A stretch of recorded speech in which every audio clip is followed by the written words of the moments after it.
up, everybody? Welcome back to the Old Glory Red Report, supporter channel for supporters by supporters. Marc Anthony, myself here, going to be talking about that OKC game. The State Fair was there. I guess everyone had a lot of fun until the game actually happened. We'll roll into that in just a minute, so stay tuned. Let's go! Sacramento!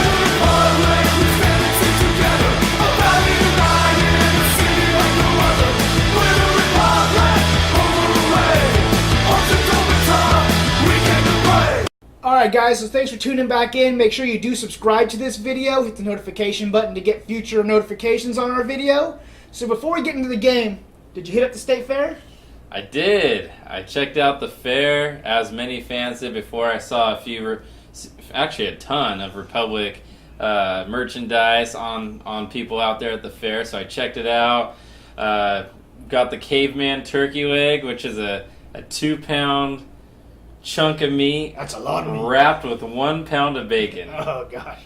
And let me tell you, about halfway through that thing, I immediately regretted it. So, it was, I wanted to take a nap, but, Definitely. That'll put you in a coma. But, yeah, I think the fair did also affect the crowd because we had a great turnout to the game, but it was a late crowd because of all the parking. So I heard parking was a nightmare. I got a lift there before the game, a couple hours before the game, but even that was a nightmare getting there. So that was probably a good choice, though. So yeah, it was a late arriving crowd, but ultimately it was a good crowd. Yeah. So what did you think? You watched it at home. I did. Yeah. A disappointing draw. Definitely a disappointing draw. You know, I think the boys came out playing the first half really well. We played more of like a 4-4-1-1, 4-4-2 formation. It was a little changed up. Was surprised not to see Clementa starting again. He did play very well last time. Turnley got the start over him this time, which is a little confusing to me, but okay, we'll go with it. We'll call it rotation or whatever it may be. Clementa's not up to 4, whatever. But I thought they came out really well in the first half. Great press. What a stunner by Awasa in the 22nd minute. I mean, gets that little ball into him, and he just cracks it into the back of the net. Powered through the first half. I don't think OKC had much to say in that half. I think we dominated possession, played a good press. Honestly, again, just a really good first half by the boys. No complaints in that one. How about you?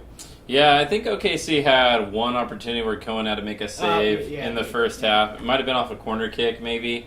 But it was on the opposite end of the field, so it was a little hard to see. But it was a dangerous chance. But other than that, like you said, I mean, we came out, we pressed them really high. I was even talking to people at the game, like showing them, like, notice how high we're pressing.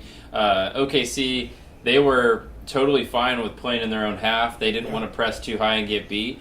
With that said, that allowed our boys to take the game to them. We had possession in their half, swinging the ball side to side, getting opportunities here and there, and it definitely looked like, especially after Awasa got us up and running, that it was going to go 2-3-0. I know that we really wanted to see another goal before halftime because we got one midway through the first half, and it felt like we were going to get one. It really did. The crowd was into it after Awasa put that one in, and you know, with the late arriving crowd, people were getting there, and the action was at our end. So, it started out really well. Well, and we had some good chances from set pieces, which we haven't seen a lot, and it looks like we are getting a little bit better at in the last few games. I have kind of noticed that we're creating more, at least, good-looking chances from set pieces, but in the first half, it did still haunt us not being able to finish. A couple good shots went right to the keeper. A couple of shots that kind of got scuffed off a little bit. So it's that final mentality in the final third to just put the ball in the back of the net. Still lacked a little bit, but Iwasa, good old reliable Iwasa with that, got us going in with a good mentality into the first half.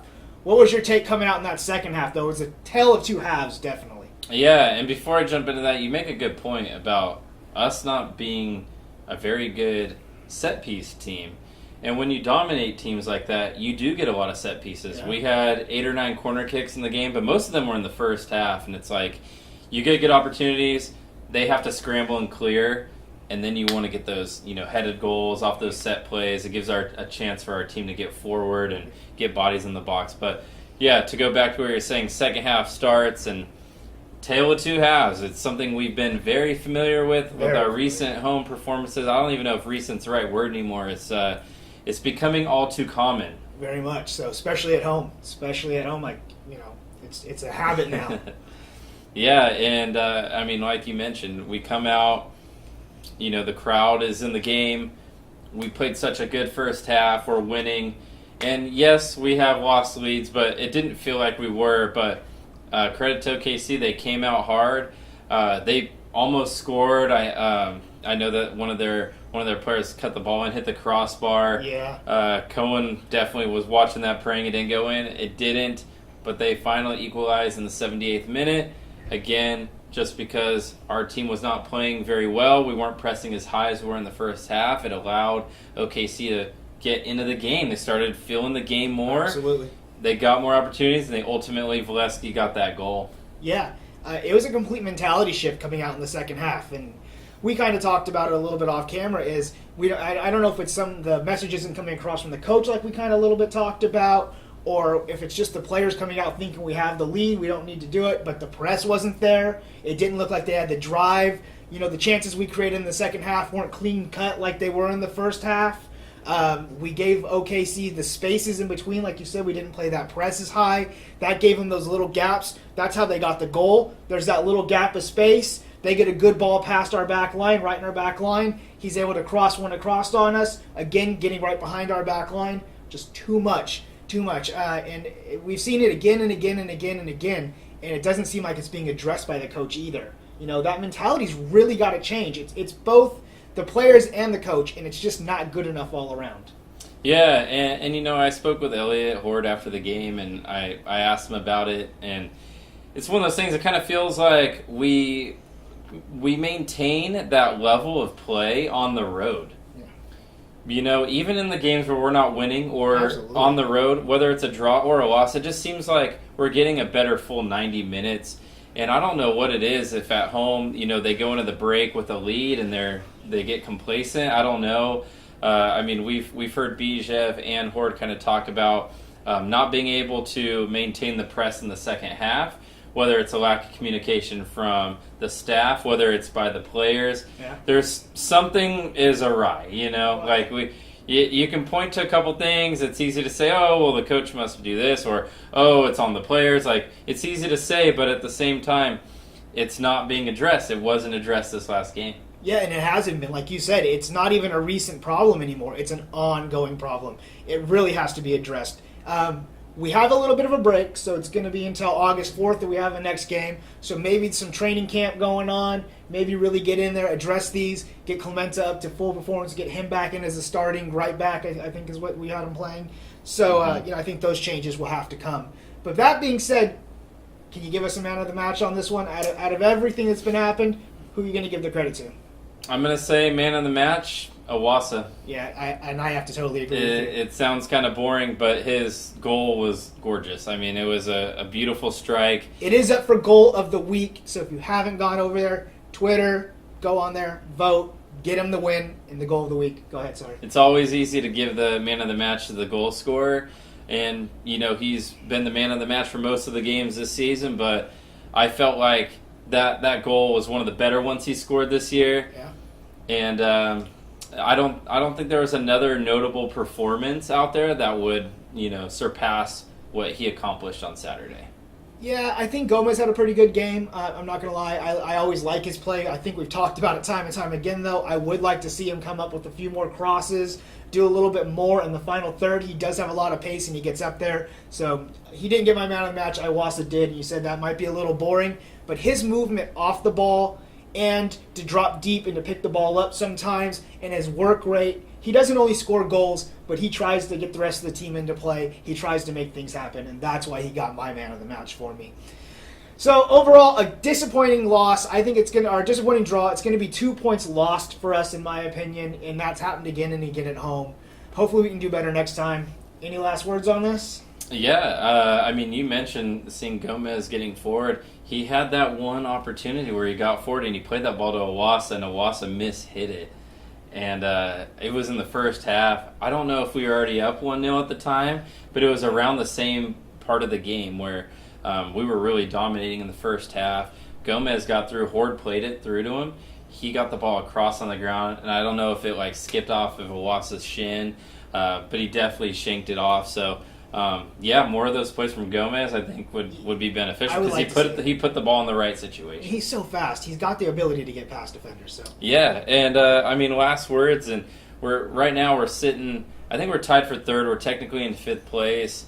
This week will, I guess, put a light on where we really are because we are 1 to 2 games ahead of most of our counterparts in the West. This will give us the catch up. Yeah, so this week will allow some other teams to catch up to us in terms of matches played. So it'll get us a really nice, clear view of the playoff standings. But we're 4 points out of first, and with the last couple of home games where we've dropped points, particularly St. Louis losing a 2-goal lead, we end up drawing 2-2, and then this game we were winning, we draw 1-1. That's 4 points lost out of 6. We would be tied for first right now. I know the Monarchs would have a game in hand on us, but man, that would look really nice. Yeah, and with their performances recently, it's not all that much that we could have gone above them. So, yeah, very disappointing on that aspect. Yeah, we still have a couple home games coming up before we head back out on the road. There is this break.